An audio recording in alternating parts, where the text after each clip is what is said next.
안녕하세요. 저희는 이번 2학기 동안 종합설계 프로젝트를 진행한 팀입니다. 팀원으로는 허진원, 강병규, 서시원, 김은결이 함께 하였으며 이번 프로젝트는 반도체 공정 설계 및 분석을 주제로 하여 진행하게 되었습니다.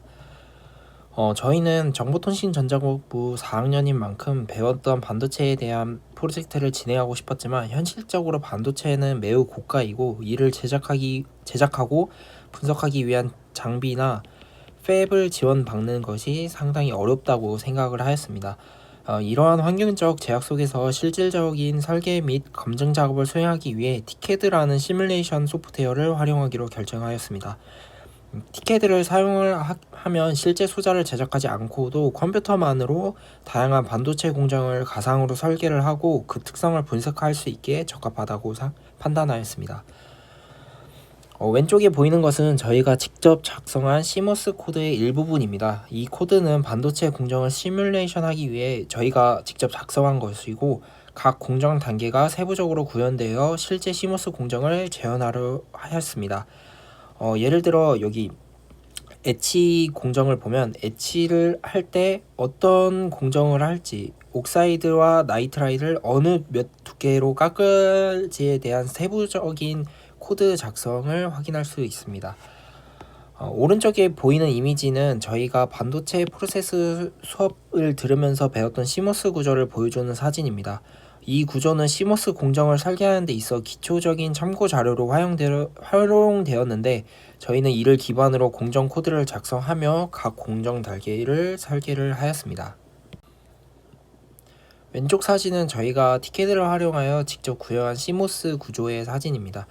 왼쪽이 N타입이고요. 오른쪽이 P타입으로 구성을 하였습니다. 오른쪽 사진은 N타입 영역에서 정션을 관찰한 모습입니다. 초기 설계 단계에서는 정확한 정보를 기반으로 하지 않고 그림을 참고하여 시모스를 제작하다 보니 정션이 원래는 명확하게 드레인 소스 쪽으로 나눠져야 하지만 이어져 버리는 문제가 발생하였고요. 이로 인해 정션 간의 쇼트가 발생하는 것을 확인할 수 있었습니다. 다음 사진은 저희가 제작한 시모스 소자의 전류를 측정한 결과입니다.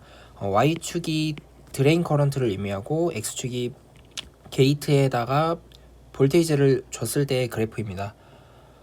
이 결과에서 녹색이 세츄레이션일 때, 빨간색이 리니어 영역일 때를 의미하는데 세츄레이션 상태의 리키지 커런트가 리니어 상태보다 훨씬 높게 나타나는 상황을 확인할 수 있었습니다. 즉 VG가 0일 때,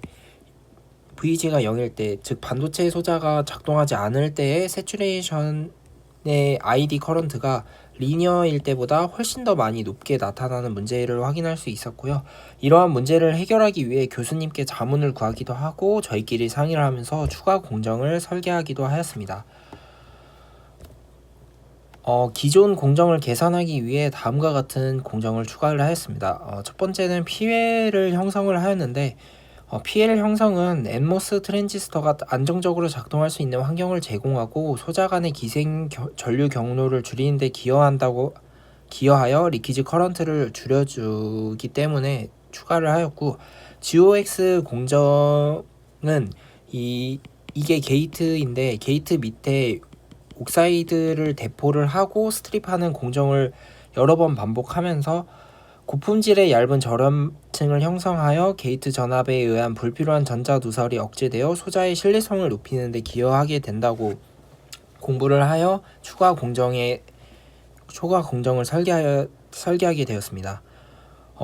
마지막으로 RTA 공정인데 RTA 공정은 이온 주입 후 열 처리를 통해 불완전한 이온 분포를 개선하고 누설 전류가 발생할 수 있는 결함을 감소시키기에 추가하게 되었습니다. 오른쪽 사진은 저희가 정션 사진인데 이러한 세 가지 추가 공정을 진행했을 때 아까는 정션이 이어지는 문제가 있었지만 이런 식으로 소스 쪽과 드레인 쪽이 예쁘게 나눠지는 결과를 가져올 수 있었습니다. 이러한 공정들의 조합은 누설 전류를 효과적으로 억제하여 소자의 동작 효율성과 안정성을 높이는 데 기여하였습니다. 원래는 세츄레이션일 때 그래프가 이런 식으로 나타났지만 추가 공정을 설계하고 나서 리키지 커런트가 이런 식으로 많이 잡히는 것을 확인할 수 있었습니다.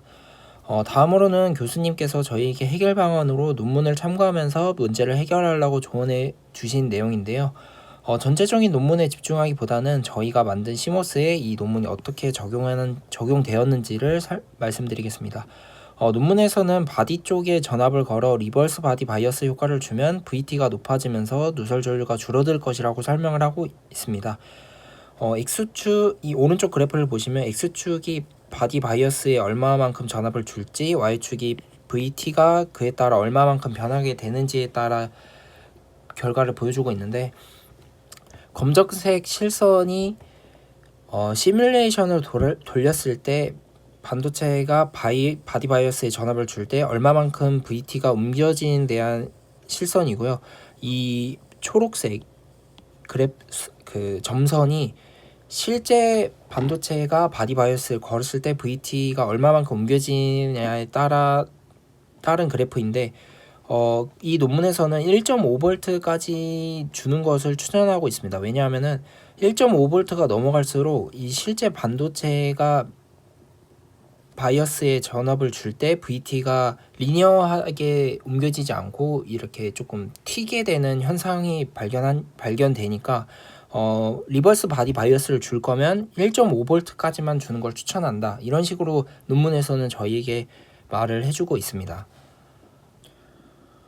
실제로 논문을 기반으로 저희가 직접 만든 시모스의 리버스 바디 바이어스를 걸었을 때의 이제 커런트 그래프입니다. 0V일 때는 리퀴지 커런트가 10의 마이너스 12승 정도라고 본다면 리버스 바이어스를 마이너스 0.5V만 걸었음에도 10의 마이너스 14승 정도까지 떨어지는 것을 확인할 수 있었고요. 논문의 그래프에서도 봤듯이 리버스 바디 바이어스를 마이너스 1V를 넘어가면 리퀴지 커런트가 리니어하게 감소하지 않는 것을 확인할 수 있었는데, 저희가 만든 시모스에서도 똑같이 마이너스 1V를 넘어가면 리퀴지 커런트가 더 이상 줄지 않고 마이너스 14승 정도에 머무는 것 또한 확인할 수 있었습니다. 또한 저희가 대학교 반도체 수업에서 하이케이에 대해서 배웠는데, 이론적으로 배운 하이케이 물질을 저희가 설계한 시모스에 적용을 해보았습니다.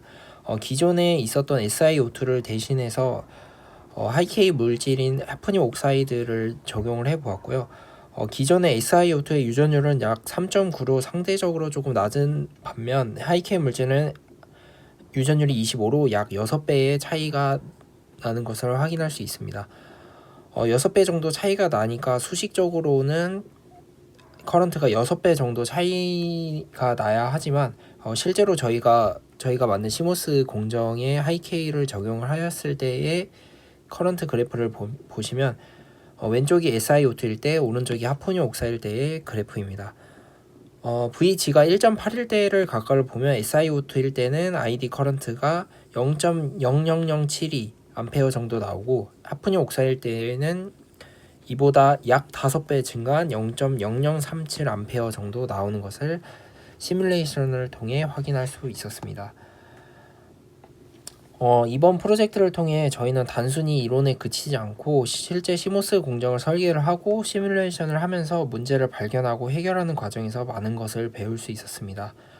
이상으로 저희의 프로젝트 발표를 마치겠습니다. 들어주셔서 감사합니다.